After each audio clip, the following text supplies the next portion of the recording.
Specialized Allez Sprint in a size 56 custom build-up, weighing at 19 pounds 11 ounces, and in kilos 8.95 kilos. Stay tuned after the video where you're free to buy sound test on these Hunt wheels right here.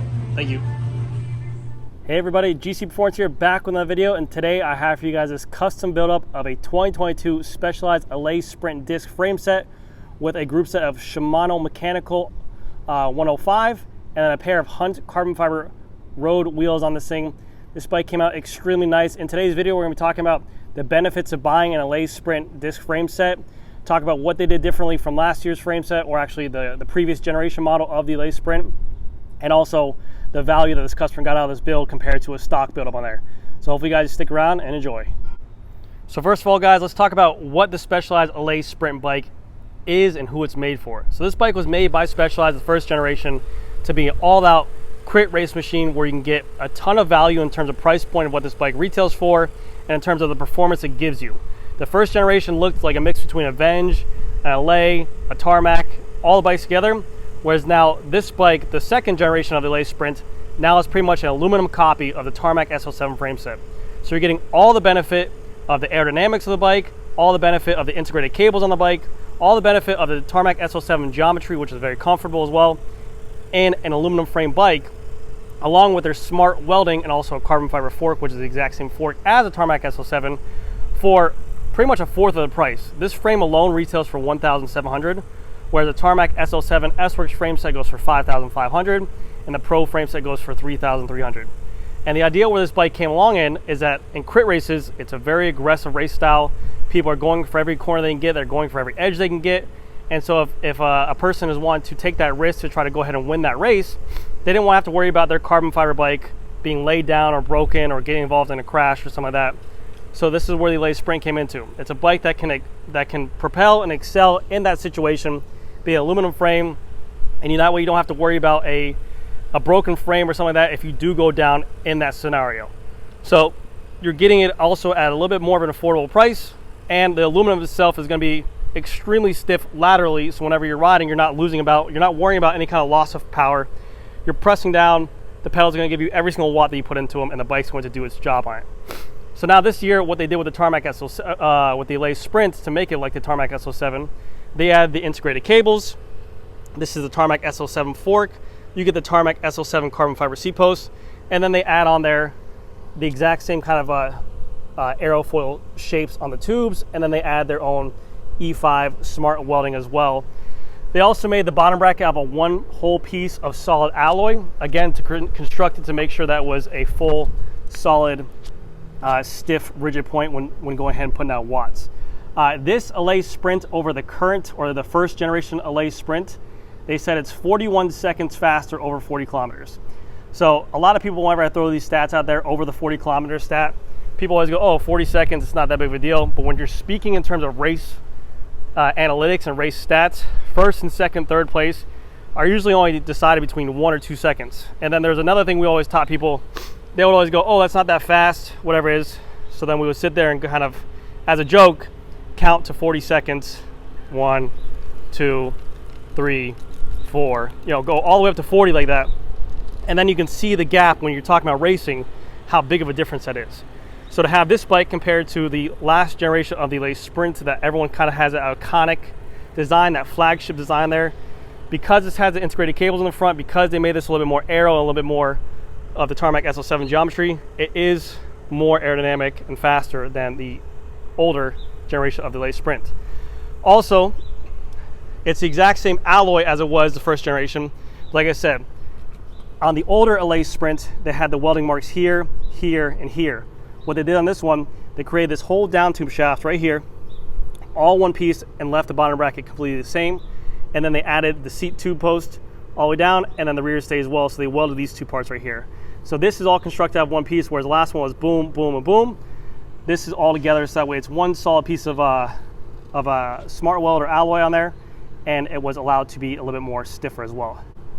So about these massive weld marks that everyone makes fun of, that says that these weld marks look like they're a shit show, they shouldn't be on the bike. The whole idea when this first came out on the first generation of the Allez Sprint was to be like, hey, this is like an added area of beefiness to make sure that this was an over added done of these weld marks to make sure they know that these are the points that have the most tension, the most flex on these areas when sprinting, when putting that power. They don't want to have any kind of movement, so they went ahead and reassured with these massive welding points here to make sure there's no flex in between there. So that was the whole idea of what they told us in the first generation of the Allez Sprint. They wanted to maybe over weld them, make sure they were done properly, and make sure they were done to a point where when putting that power, you didn't have any kind of movement on lateral movements on there.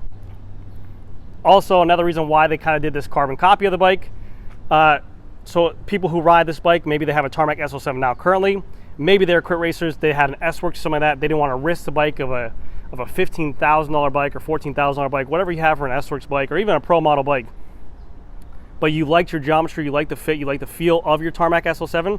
Now that this bike is the exact same geometry as your Tarmac SL7, you can get this bike in confidence knowing you're gonna have the same fit, the same power output, you're gonna have the same kind of feeling on this bike, and it won't feel like second nature when racing this.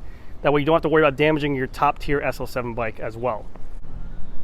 Only downside to this being aluminum on here, this is size 56. This piece of alloy sticks up more than a Tarmac SL7 on the carbon. You gotta think the SL7 will be carbon fiber right here, so it kind of have an integrated seat wedge.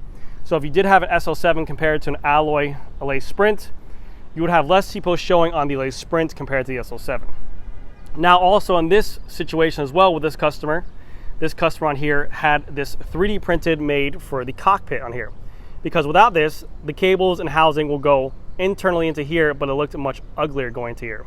So honestly, I think from the get-go, Specialized should have done this with the Allez Sprint to make this integration just like this, to copy it, but they just made it to a point where the cables kind of go into the head tube right here, they come down, it didn't look as clean. This situation, this setup, when you buy this 3D piece of material, you can now run the SL7 spacers, you can now run the SL7 stem, and it's completely internally intact. And big shout out to the store for running a mechanical group set with hydro lines. You have 4 lines going here, you have 2 lines on this handlebar, 2 lines on this handlebar, tucked away. Let's take a look at this job right here. Tucked away underneath there. That is a big pain in the butt, and I give any kind of shop who's gonna do that credit a huge shout. They even tucked away a barrel adjust here for the front derailleur. Big kudos to them. So it looks very clean. The shifting is very smooth on as well. I had a chance to look over it. Now, all that being said and done, let's go over the whole bike and talk about the value of what this guy got this for. Full build out on this thing. The frame set's $1,700, the wheels are $1,100, the group set you can find online for about $700. We got handlebar, we got seat, we got tires. It's gonna bring around to $3,900 for a full race ready bike with aerodynamic wheels, a group set of his choice, and a bike that's going to perform at top tier. The stock bike of this bike with alloy wheels and 105 mechanical group set is, I believe, $3,000 or $3,200 or $3,100. So I think this guy did a really good job in terms of the build out when he went searching for his own parts, like the Shimano 105, which is the exact same group set, but he just got a nicer pair of wheels for the money and also made it his own custom, or got his own custom color frame set, and then the integrated cable and housing on there. So it came out really, really nice. Also with the Tarmac or the Allez Sprint as well, it is a new BSA threaded bottom bracket, so they went ahead and just eliminated that all the press fit with the creakiness and stuff like that, or the BB30 like they used to have. This is now a threaded bottom bracket, so you can be secure to know that it was going to be performing and not having more creakiness on there. So without further ado, let's go through the whole bike on the breakdown, talk about this color and frame and the wheels and everything else. So this is the brushed silver Allez Sprint with kind of like the logos are kind of hidden on here. You see the Specialized S-Works logo is kind of like hidden on the tint. Same with the Specialized logo going down the frame. Very minimalistic, looks really cool, but also does have a kind of a tint of an oil chameleon color finish to it when you walk around it. So it is a brushed silver, but it does have this kind of green blue color to it. The fork on here is a full carbon fiber fork where it has this kind of matte black finish to the outside of it, but on the inside of it, you can see here it has this chameleon color that looks really, really nice. So I think they did a great job at showing some of that custom colorway on the bike and making it its own. I thought it was just black from the picture, but it came out super nice on here. For the wheel set on here, he went with a Hunt wheel set. I believe it's a 55 millimeter carbon deep dish wheel set on here. They are their own Hunt hubs on here, the bladed spokes. Just a nice budget wheel set on here that are still gonna give you the aerodynamics you want. Carbon fiber is obviously gonna be lighter than the aluminum on there as well. So this is a nice wheel set. I don't know too much about Hunt and their internals and everything like that. I did service bearings in Hunt wheels one time, and they were the older style threaded end caps on there. Didn't like that, but that's just my take on the wheels. For tires on here, he has Pirelli Race TLRs with a 700 by 26C tire on there, and they are tubed version as well.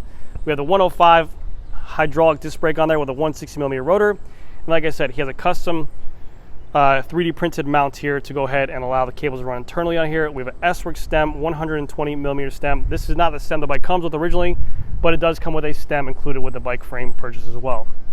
For the cages, we have a pair of S-Works bottle cages on there. For the crank, it's a 105 crank arm on there with a 52-36 tooth chainring. We have on here look pedals with the carbon keel blade. We have a gold chain for a little bit of accent with a 105 front derailleur. Going to the back, that is a SRAM cassette. That's a 11-speed cassette. I believe it's a 1070 cassette, 1128. So that's a SRAM Force kind of tier cassette in there with a 105 mechanical shifting rear derailleur. We don't see this anymore. There is rumor that 12-speed mechanical is going to come out with 105 because of the fact that they didn't make anything for this year. I think it'll be a smart move. You can't get rid of that customer that wants to still run mechanical. It doesn't matter if it's a budget, whatever you think in your head. It's something that people enjoy. It's something, it's less for people to worry about charging, and people do enjoy it still, so keep that in mind. Then you have the same exact hunt wheel in the rear. And then for the seat post, it's a Tarmac SL7 seat post on here with its own kind of proprietary clamp. We have a specialized power saddle and a 160mm rotor on here as well for the rear. But anyways, guys, that's gonna do it for this video. Let me know what you guys think. And the weight of it, you gotta expect it to be a little bit up there with the wheels, with the group set, with the bike. But yeah, let me know what you guys think. Thank you guys again so much for watching. I'll see you guys. All right, here comes a free buy sound test on this Hunt carbon fiber 55mm depth wheel.